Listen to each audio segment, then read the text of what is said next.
Dans un petit village, loin du bruit des grandes villes, vivait un jeune homme que presque personne ne remarquait. Il ne venait pas d'une famille riche.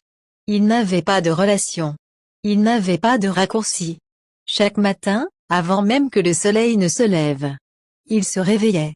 Pas parce que c'était facile, mais parce qu'il n'avait pas le choix. Pendant que d'autres dormaient encore, lui marchait sur les chemins poussiéreux du village, les mains déjà fatiguées, le cœur pourtant déterminé. Son travail était dur, physiquement dur, mentalement épuisant. Certains jours, son corps lui demandait d'arrêter. Son esprit lui murmurait: à quoi bon? Mais il continuait.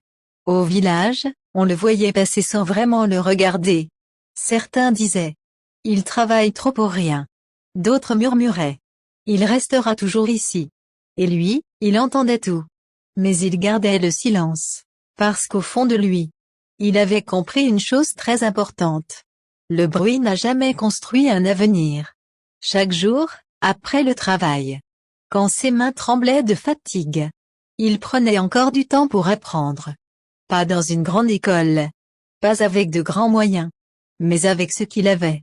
Il observait, il écoutait, il posait des questions. Il savait que son village n'était pas une prison, mais un point de départ. Il rêvait, oui, mais pas comme ceux qui rêvent sans agir. Il rêvait en travaillant. Il rêvait en transpirant. Il rêvait en avançant, même lentement. Il y avait des soirs où il rentrait chez lui épuisé, le dos courbé, les pieds douloureux.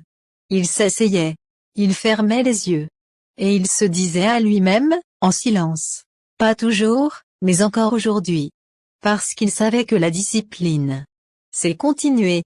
Quand la motivation n'est plus là. Le village dormait, mais lui construisait quelque chose que personne ne voyait encore. Son avenir. Et sans le savoir, ce jeune homme était en train de poser les premières pierres d'une histoire que le village n'oublierait jamais. Abonnez-vous pour la suite.